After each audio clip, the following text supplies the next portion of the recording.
and they pretended to be eunuchs?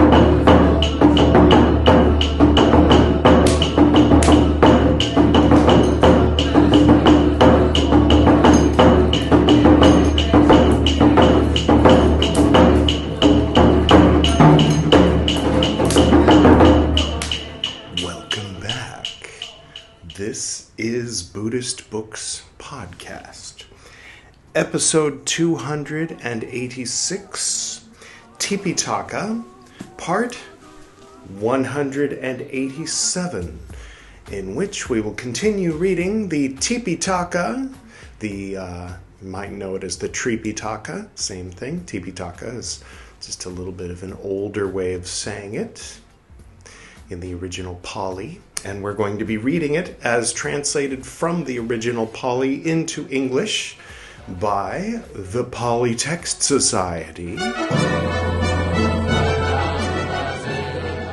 Thank you, Pali Text Society. Specifically, Miss or Mrs., I'm not sure, Horner, I.B. Horner, at the Pali Text Society sometime in the 1930s. So if it sounds like a British lady in the 1930s, that's why.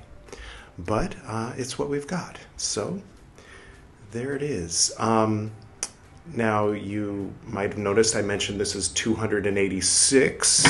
So the arrow is pointing to the 6. When the number of the Buddhist Books episode ends in 6, it's pointed to one of the little Dharma wheels, or Dhamma wheels, if we're sticking to the Pali. Anyway, so we'll be doing that today and again tomorrow for 287, and then we'll be getting to 288, which you see the little monk with the green book.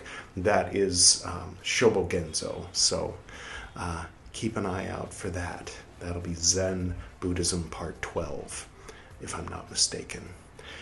All right. So I hope everybody's doing well. We had a little break. My wife and I went out of town for a little while, but we're back. So these episodes should be coming out pretty regularly for the next 2 weeks, and then we'll be taking a break again. So there it is. Shall I get started? Okay. Picking up right where we left off last time, if you would like to, hear the previous episode, any previous episode of TIPIṭAKA, or indeed to start at the beginning of TIPIṭAKA, here's the playlist. And you're welcome to watch or listen to all 286. If you're in the future, there's more than 286. Not 286 of TIPIṭAKA. 187 of TIPIṭAKA. If you want the full playlist, which includes the awkward beginnings of Buddhist Books Podcast, and eventually we find our way to the clock that we have today, as far as what exactly we're reading, in what order, and that kind of thing. It took a few years to kind of find our footing and rhythm and what have you. The full playlist is here, Buddhist Books Podcast. It starts with an introduction that'll help explain things a bit more if you're confused, and if you'd like to check that out. Okay. Now at that time, 2 monks came to be going along a high road in the Kosala country. They arrived at a certain residence where a certain monk was ill. Then it occurred to these monks, quote, "Your reverences, tending the sick is praised by the Lord. Come, let us tend this monk." End quote. And they tended him. While he was being tended by them, he passed away. Then these monks, taking that monk's bowl and robes, having gone to Savatthi, told this matter to the Lord. He said, quote, "Monks, the order is the owner of the bowl and robes of a monk who has passed away. But truly, those who tend the sick are of great service. I allow you, monks, to give through the order the 3 robes and the bowl to those who tended the sick, and thus monks should they be given. That monk who tended the sick, having approached the order, should say to it, quote within quotes, "Honored sirs, the monk so-and-so has passed away. These 3 robes and the bowl were his."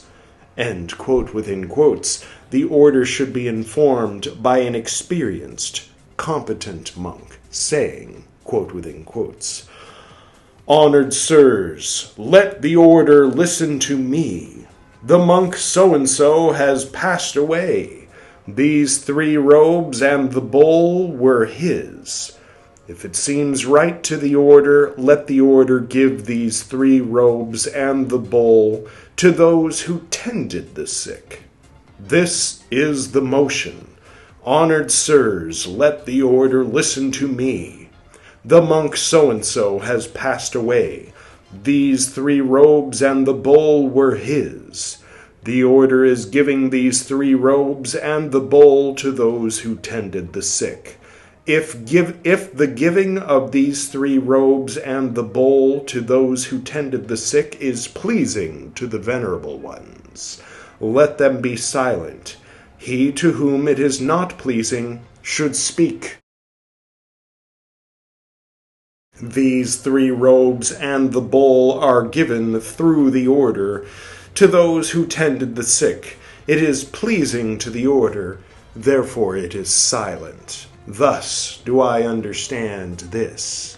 End quote within quotes. End quote. Hopefully they wash the robes and bowl. Just saying. Now at that time, a certain novice came to pass away. They told this matter to the Lord. He said, quote, "Monks, the order is the owner of the bowl and robes of a novice who has passed away. But truly, those who tend the sick are of great service. I allow you, monks, to give through the order the robe and the bowl to those who tended the sick, and thus monks should they be given. That monk who tended the sick, having approached the order, should say to it, quote within quotes, 'Honored sirs, the novice so-and-so has passed away. This robe and the bowl were his.' End quote within quotes. The order should be informed by an experienced, competent monk, saying, quote within quotes, 'Honored sirs, let the order listen to me. The novice so-and-so has passed away. This robe and bowl were his. If it seems right to the order, let the order give this robe and bowl to those who tended the sick. This is the motion. Honored sirs, let the order listen to me. The novice so-and-so has passed away. This robe and bowl were his. The order is giving this robe and bowl to those who tended the sick. If the giving of this robe and bowl to those who tended the sick is pleasing to the venerable ones, let them be silent. He to whom it is not pleasing should speak. This robe and bowl are given through the order to those who tended the sick. It is pleasing to the order, therefore it is silent. Thus do I understand this." End quote within quotes. End quote. Now at that time, a certain monk and a novice tended one who was ill. While he was being tended by these, he passed away. Then it occurred to that monk who had tended the one who was ill, quote, "Now, what share of the robes is to be given to the novice who tended the one who was ill?" End quote. They told this matter to the Lord. He said, quote, "I allow you, monks, to give an equal share to a novice who tended the sick." End quote. Now at that time, a certain monk who had many goods, many requisites, came to pass away. they told this matter to the Lord. He said, quote, "Monks, the order is the owner of the bowl and robes of a monk who has passed away. But truly those who tend the sick are of great service. I allow you monks to give through the order the 3 robes and the bowl to those who tended the sick, to distribute through the order that is present," so the monks that are present, "whatever few goods, few requisites are there. But whatever many goods, many requisites are there, these are for the order of the 4 quarters." Okay. Those who have come in, those who have not come in, they are not to be disposed of, not to be divided up. Okay, end quote. Interesting. Okay. Now at that time, a certain monk, having become naked, approached the Lord.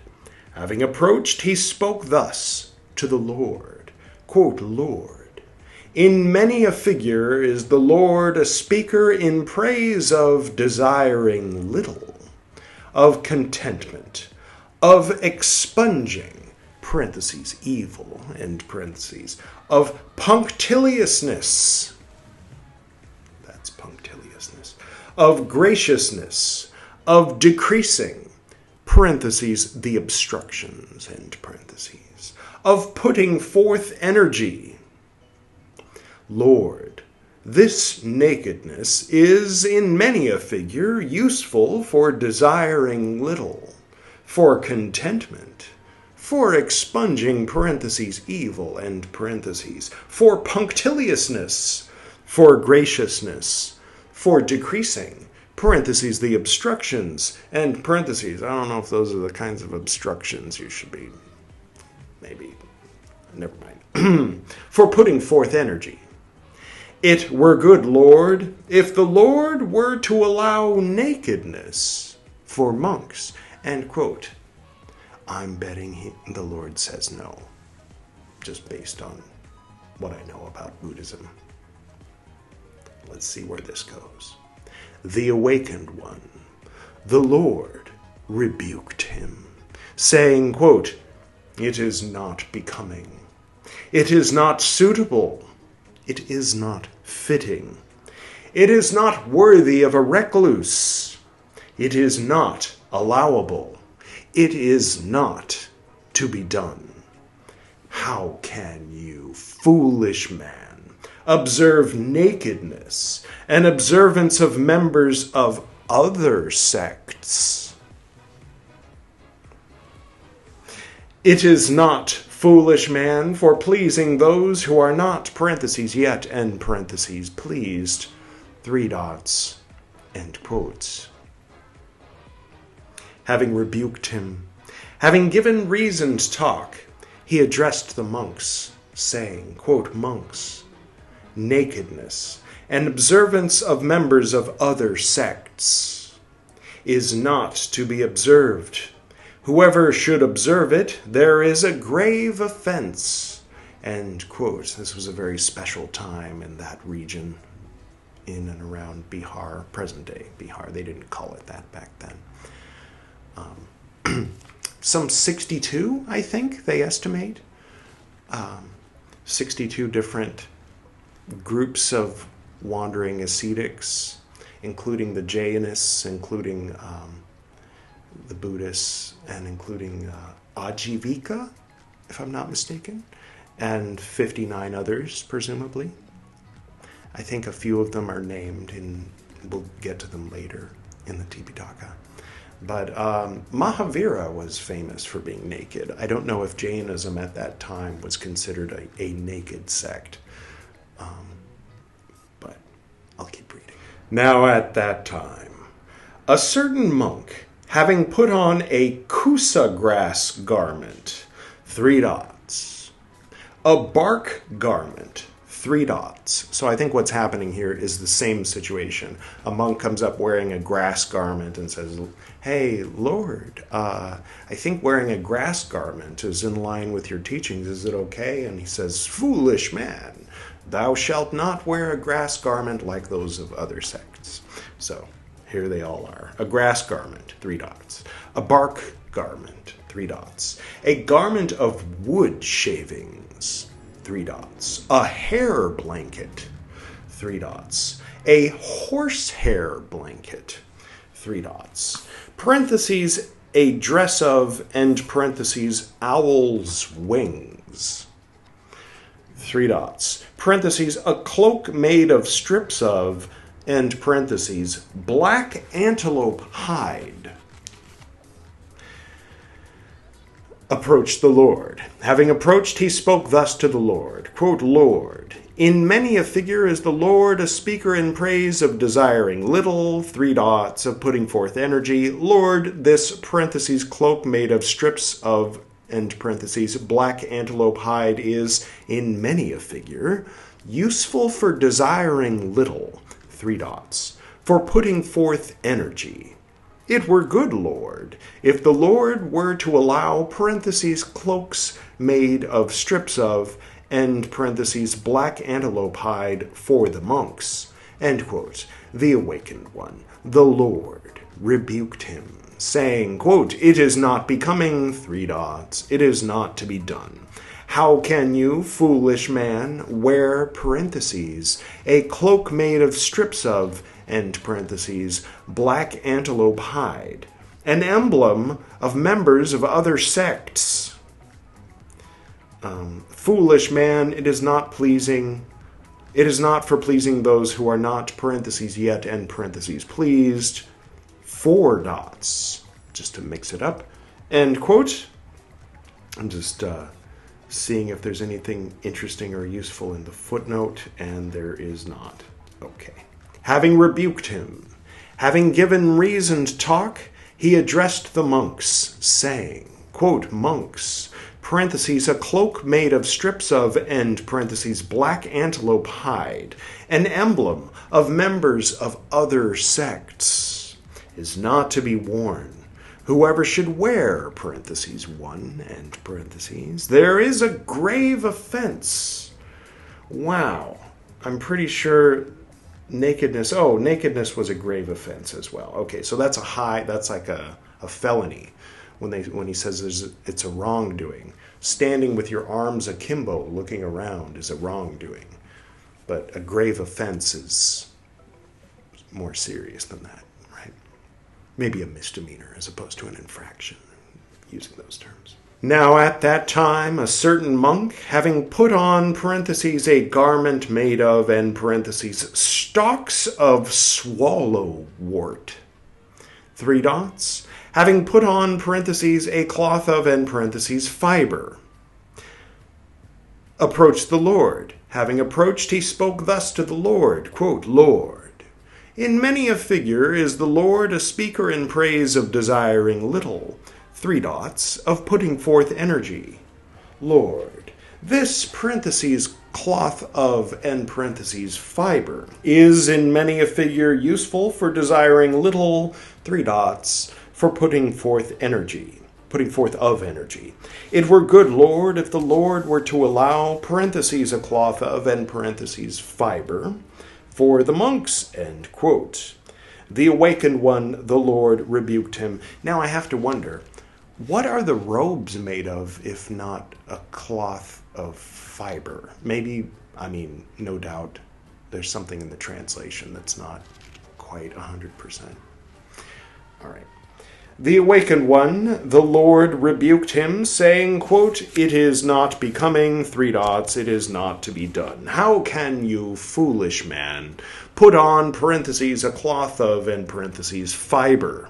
It is not, foolish man, for pleasing those who are not, parentheses, yet, end parentheses, pleased, 4 dots, end quote. Maybe I just don't understand the meaning of the word fiber as well as I should.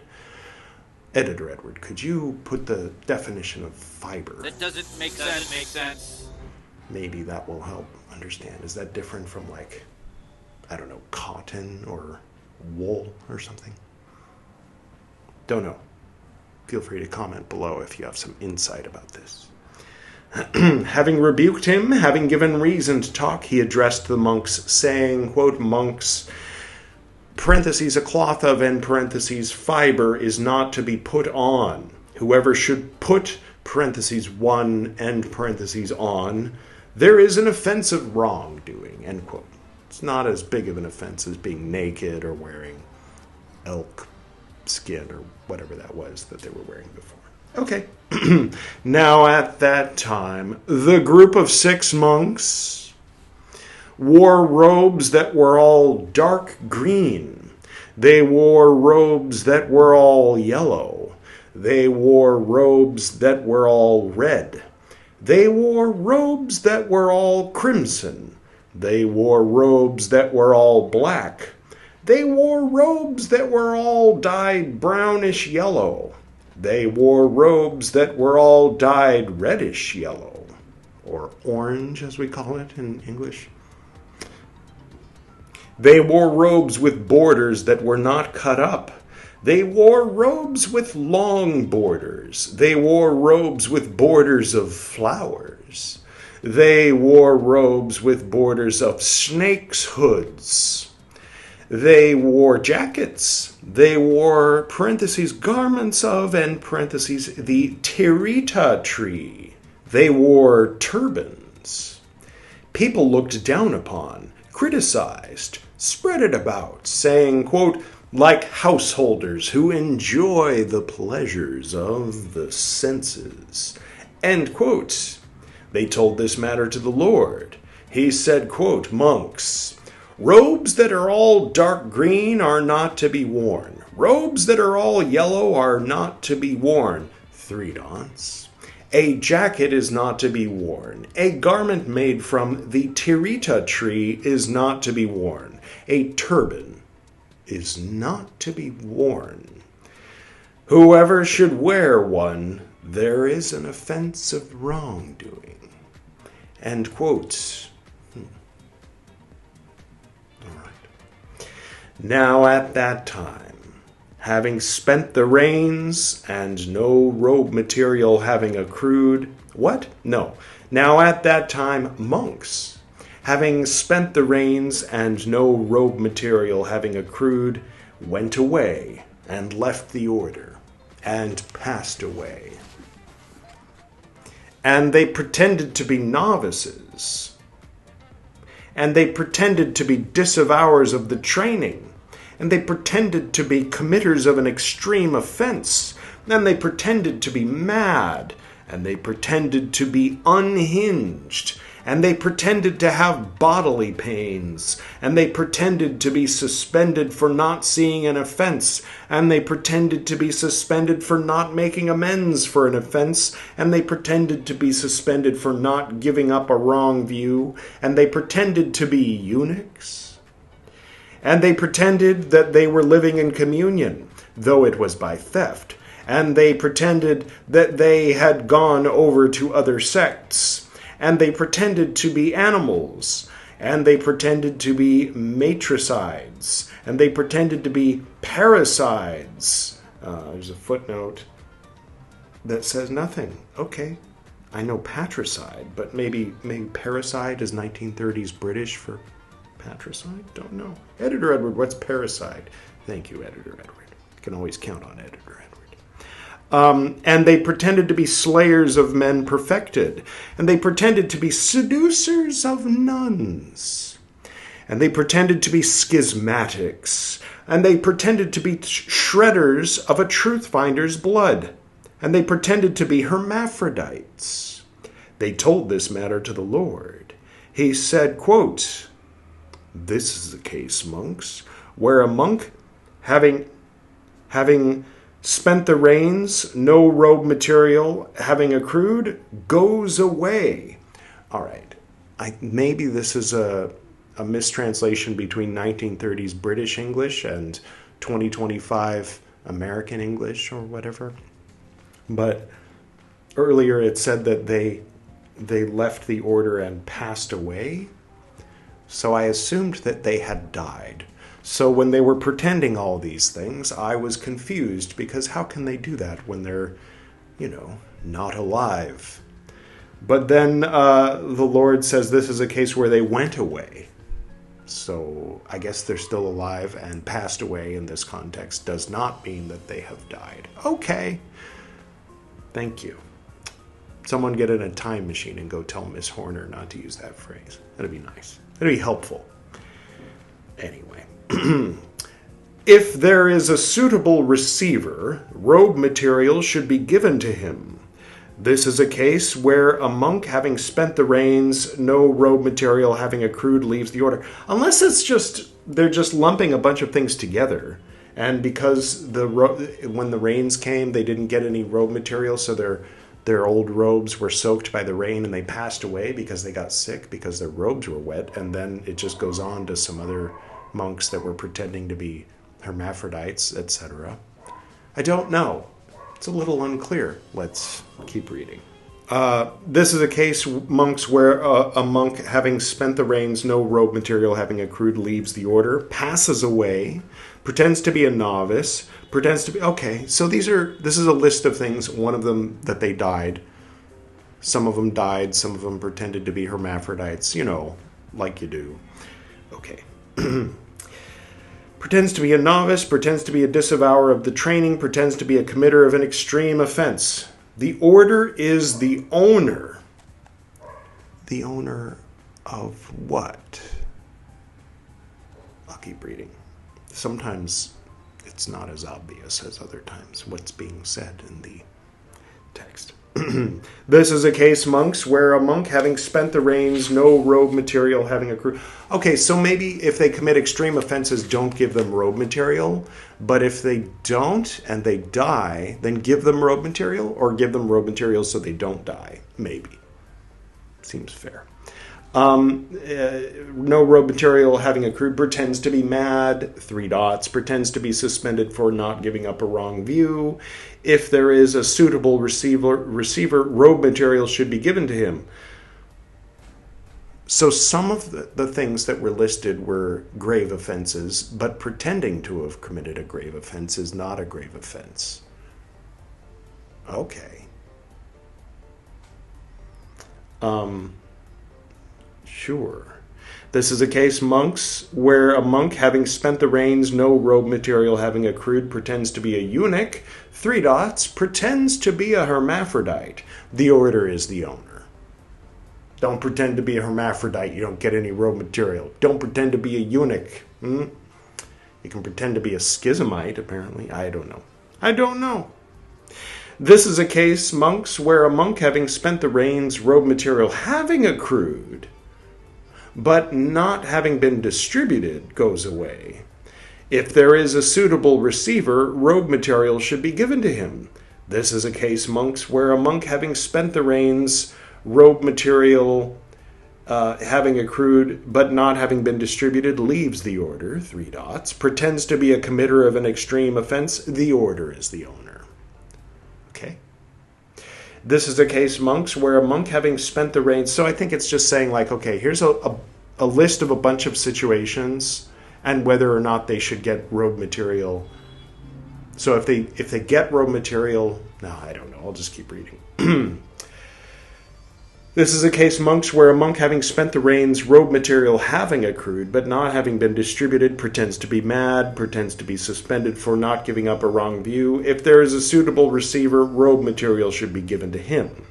This is a case, monks, where a monk, having spent the rains, robe material having accrued, but not having been distributed, pretends to be a eunuch, 3 dots, pretends to be a hermaphrodite. The order is the owner. Yeah, don't do that. That's what Lord Buddha says. Not very woke by our standards today. Ironic, considering he's the awakened one. 6th century BC Bihar. I mean, you can't expect people in 1972 to live up to our present-day standards of enlightenment, right? So, this is a case, monks, where monks, having spent the rains, robe material not having accrued, the order is divided. People there saying... quote within quotes, we are giving for an order, and quote within quotes, give water to one part, they give robe material to the other part. This is for the order.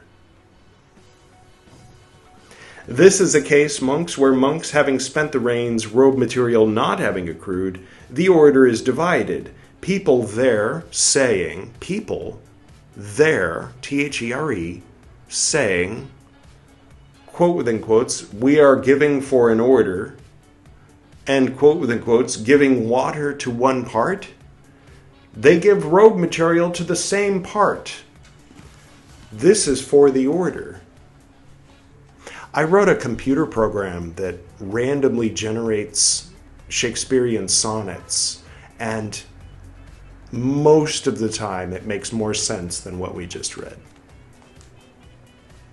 Continuing, this is a case, monks, where monks, having spent the rains, robe material not having accrued, the order is divided. People there saying, quote within quotes, we are giving for a part, and quote within quotes, give water to one part, they give robe material to the other part. This is for a part. Again, maybe 1930s British English is more different from modern English than I realized. I mean modern as in present day, not modern as in post-15th century, obviously. Okay, this is a case, monks, where monks, having spent the rains, robe material not having accrued, the order is divided. People there saying, quote within quotes, we are giving for a part, and quote within quotes, give water to one part. They give robe material to the same part. This is for the part. Are you trying out for play or something? You're trying to get the part? I don't know. Your guess is as good as mine. This is a case, monks, where monks, having spent the rains, robe material having accrued, but not being distributed, the order is divided. It should be equally distributed among all, end quote. That made a little more sense. That's good. We're moving in the right direction, it seems. Now at that time, the Venerable Revata sent robe material for the Venerable Shariputra by the hand of a certain monk. He's come up before, but this is the first time he's been given a form. Now, to be clear, this is just a silly thing that we do on Buddhist Books podcast. I hope that nobody is offended by my depicting Shariputra in this way. Ananda looks like this. I haven't given Lord Buddha a form. He's already been given many forms. I'll keep going. Sent robe material for the Venerable Shariputra by the hand of a certain monk, saying, quote, give this robe material to the elder, end quote. Then on the way, that monk took that robe material on trust for the Venerable Revata. Then the Venerable Revata, having met the Venerable Shariputra, asked, quote, I, honored sir, sent robe material for the elder, meaning the person he's talking to. You know, when you're being overly respectful, you don't say, hey you say, your majesty, or in this case, the elder, right? Okay. Has that robe material arrived? End quote. Quote, I have not seen that robe material, your reverence. End quote. Then the Venerable Revata spoke thus to that monk, quote, I, your reverence, sent robe material by the Venerable One's hand for the elder. Where is that robe material? End quote. Quote, I, honored sir, took that robe material on trust for the Venerable One. End quote. They told this matter to the Lord. He said, quote, this is a case, monks, where a monk is sending robe material by a monk's hand, saying, quote within quotes, give this robe material to so-and-so. And quote within quotes, if he, while on the way, takes it on trust for him who sends it, it is rightly taken. If he takes it on trust for him to whom it was being sent, it is wrongly taken. This is a case, monks, where a monk is sending robe material by a monk's hand, saying, quote within quotes, give this robe material to so-and-so, end quote, if he, while on the way, takes it on trust for him to whom it was being sent, it is wrongly taken. If he takes it on trust for him who sent it, it is rightly taken. This is a case, monks, where a monk three dots, and quote within quotes, three dots, to so-and-so, and quote within quotes. Now, I feel like this should make sense. I feel like it ought to make sense. I feel like maybe perhaps you are hearing it and going, oh, that makes sense. He takes it on trust for the one who gave it. That's fine. But if he takes it on trust, what are we talking about? Take it on trust? Is that a thing? Is that a British thing? Is it an ancient Bihari thing? Is that a... What? Is that like leasing something? I don't know. I haven't got a clue. I'm not here to explain this stuff to you. I'm just reading it out loud. What can I do? While he is on the way, he hears that he who sent it has passed away. If he allots to him the robe material of one who is deceased, it is rightly allotted. If he takes it on trust for him to whom it was being sent, it is wrongly taken. This is a case, monks, where a monk three dots, quote within quotes, three dots, to so-and-so, and quote within quotes, something, I don't know. While he is on the way, he hears that he to whom it was being sent has passed away. The beginning of each of these Mahāvagga sections are always really interesting, and there's a story and characters, and like it kind of like, and then it starts listing rules of order that are kind of relevant to the original story, and then you're like, and then it kind of degrades into this sort of thing where it's just like, okay, and this and this. So I feel like Mahāvagga VIII is coming to a close. That's what it's like. So let me see. We'll see how it goes. If he takes it on trust for him who sent it, it is rightly taken. Oh no.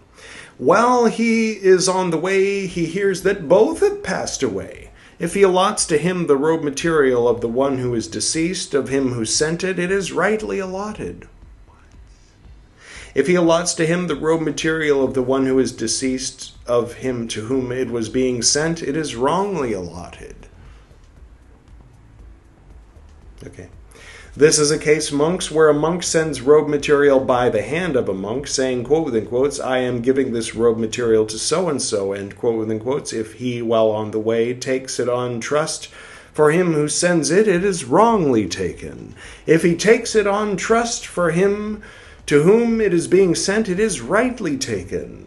This is a case, monks, where a monk, three dots, quote within quotes, three dots, to so-and-so, and quote within quotes.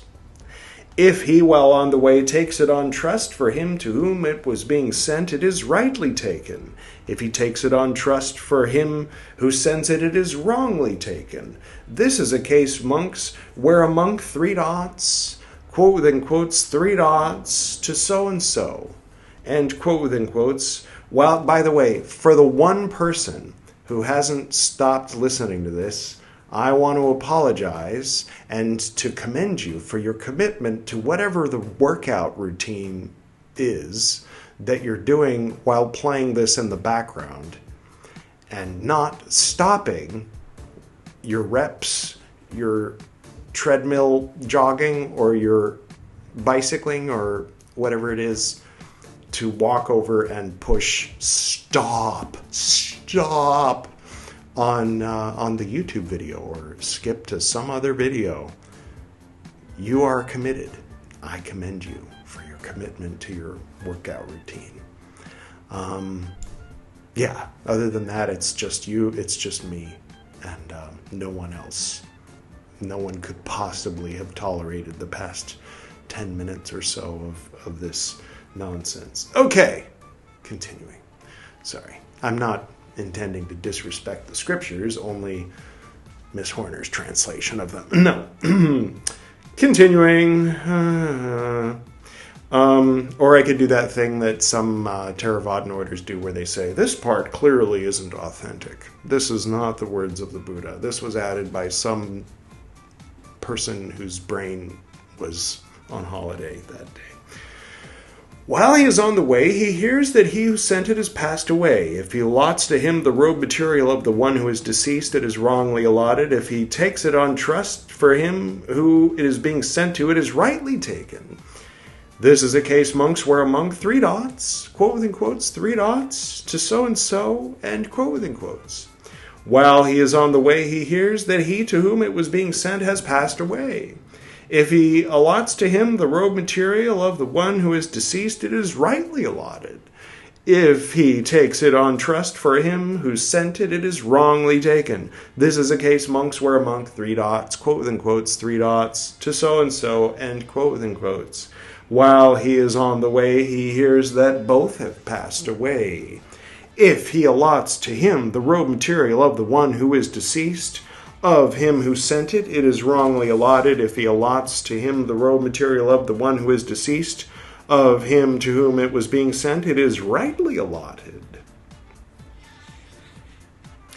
Oh, yeah, we're getting to the end. I'm just going to finish Mahāvagga VIII, and then we'll close, and then you can look forward to Buddhist Books 287, in which we will start Mahāvagga IX, or are we finished with Mahāvagga?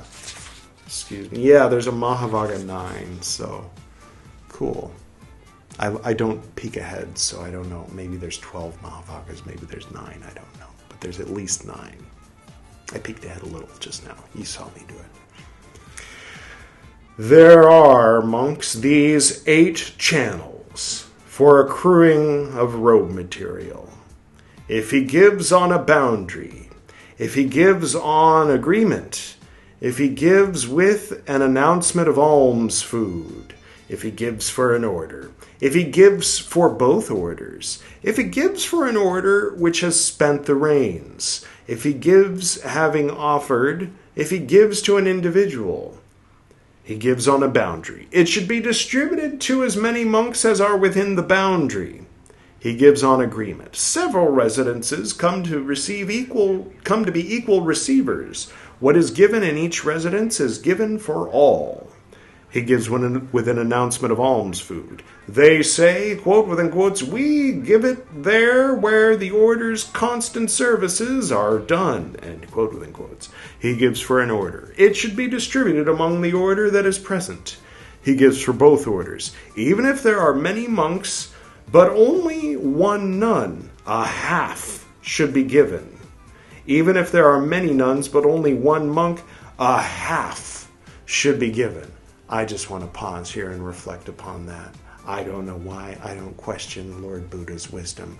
But can you imagine if there were 100 monks and one nun and somebody donated a certain amount of robe material? You give half of it to the 100 monks and the other half to the one nun? That nun has a lot of robe material. Possibly. Or each of the 100 monks have very little. Seems like it could use a little revising and rethinking and making of footnotes and asterisks and qualifiers. But who am I to question? Continuing. He gives for an order which has spent the reins. It should be distributed to as many monks as have spent the reins in that residence. He gives, having offered, kanjis or rice or solid foods or robes or lodgings or medicines. He gives to an individual. He says, quote within quotes, I am giving this robe material to so-and-so, end quote, usually Upananda, end quote within quotes, end quote. Okay. The section on robe material, the 8th, meaning that's finished. They give the title at the end of things, sort of different. They used to put opening credits at the beginning of movies, but I forget. I think it was George Lucas was like, I'm going to do the story of Princess Leia on the screen zooming off into the distance instead, and he got fined. And then eventually they were like, you know what? You don't have to do that anymore. You can just jump into the movie and put the credits at the end. So things have changed within our lifetimes, if you're as old as me. As far as where to put the title, how much the more would they have changed since 6th century BCE. Okay, so this is the key. This part's fun because it sounds like gibberish, and I love things that sound like gibberish because they help kind of occupy the chattering monkey mind. When the chattering monkey mind has a chattering that is internally consistent, then it tends to absorb one's energy more. Like, for example, the whole thing I just said about chattering monkeys and the absorbing of energy, that's an example where if I said plang fong book cow $ chair Kentucky, then at a certain point your brain just kind of like the chattering monkey is hearing stuff, but it's not like able to make sense of it, so you're not investing in it any kind of like thought energy anymore. It might as well be like chanting in a foreign language. I mean, a language that you don't understand. You know what I mean? Okay, so what this is now that we've read all of Mahāvagga VIII, these are like little notes. You ever do that in school where you're like trying to remember, like, there's 180 different things that you have to remember about the Ming Dynasty or whatever, so you just sort of like make a phrase or like a short, like 1 word, 3 words, 5 words to remember each of the 180 things, so that you're not like memorizing pages and pages and pages. So, to help memorize the pages and pages and pages, you have this key, or what he calls a key. What Miss Horner says he calls a key, what she translates as a key. So this is that. So Editor Edward put on something fun as far as music. That's good and fun. And let's read the key. And then we'll close. There are 96 items in this section. This is its key. Urban Council of Rajagaha, having seen the courtesan at Vasali, having gone back to Rajagaha, made this known to the king. Indeed, Salavatika's child was Abhaya's son, known as Jivaya because the prince asked, "Is he alive?" Then he, having gone to Taxila, having studied, very famous, dispelled a 7-year-old disease by treatment through the nose. He removed the king's fistula with an ointment. The king sang, quote, "Tend me and the women and the awakened one's order," end quote, within quotes. And the merchant of Rajagaha, the tending on the twist in the bowels. He dispelled Pajota's great disease by a drink of clarified butter. And office. Sivyaka cloths. He lubricated the humors. The purging 30 times altogether with 3 handfuls of lotuses. He asked for the boon of good behavior, and he accepted Sivyaka cloths. The ka-clause is in parentheses for some reason. And the truth finder allowed the gift of householders' robes. Many robes accrued in Rajagaha and in the country. A mantle, and likewise a silken one, a fleecy coverlet worth half a kasi, and various kinds, satisfaction. They did not wait, and they waited. And various kinds, I already read that. First, afterwards, together, and an agreement. They conveyed it back, storeroom and unguarded, and likewise they turned away, heaped up, and a tumult. How is it to be divided? How is it to be given? About his own and more than one portion. How is a share to be given? With dung and with cold water. To overflow. They did not know. Pouring out, and a vessel, and in a dish, and on the ground, white ants. In the middle, they wore out on one side and about being stiff. Harsh, not cut up, laid out in strips, he saw the bundles. Having thought it over, the Sakyan sage allowed 3 robes. About another that is extra, it accrued, and then it was torn. The 4 quarters, she asked for the boon to give cloths for the rains, food for the incoming, the outgoing, the sick, those who tend the sick, and medicine. Constant supply, and bathing cloths, abundant, too small, thick scabs, for the face, linen, complete, what is allotted, the least, it was made heavy, the corner, the thread frayed out. They gave way, and they were not enough. Extra supply and many. In the blind men's grove, through thoughtlessness, the rains alone, and during a favorable time. 2 brothers in Rajagaha, Upananda, again in 2, dysentery.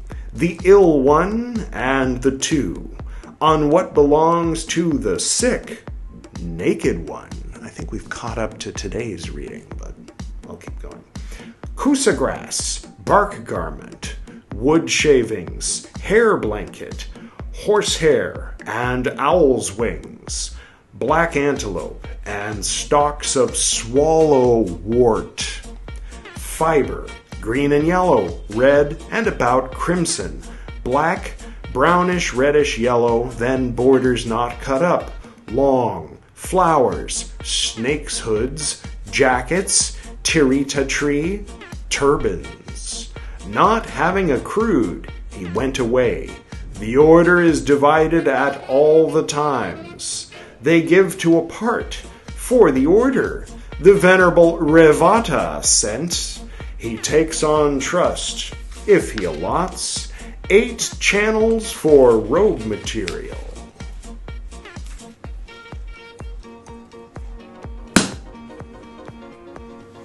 And that concludes Mahāvagga VIII. Well, that was fun. Wow. Aren't you glad you didn't stop the treadmill long enough to skip away from this video when it got really tedious and nonsensical and weird? And I know I am. All right. Well, that was fun. I enjoyed it. I mean, I always enjoy the key. If you would like, you heard me make reference to that I wrote a computer program that writes Shakespearean sonnets randomly that make more sense than that.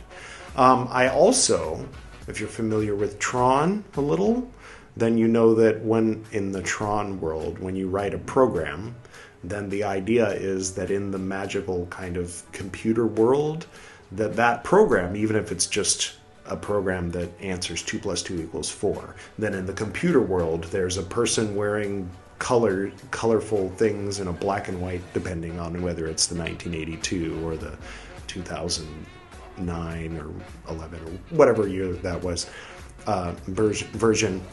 The idea is that there's a version of you, or you have created a child in a sense. That program is made in your image, so they have your face. So of course I dressed up as a version of myself wearing lights and recited many of the sonnets that are composed by the program that I wrote. So it's like, it sounds complicated, but it's simple once you get into the groove of kind of how things work in the Tron universe. This is the playlist for the ones that have survived.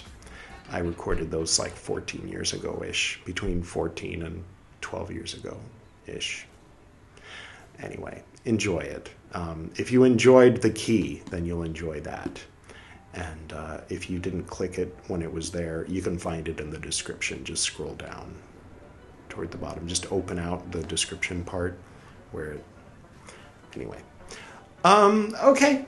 That was today's episode of Buddhist Books Podcast. And now I will go ahead and do the usual closing that we do at the end of episodes of Buddhist Books Podcast. So, if you would please get into a comfortable position with me, seated upright, and repeat after me. To the north and to the south, to the east and to the west, to the spirits of light among us, and to the spirits below, we send out our reverent love and compassion. May all beings be happy. May all beings be serene. May all beings be in peace. This next part you don't have to repeat after me. You can say it with me. We're going to say Om. Om.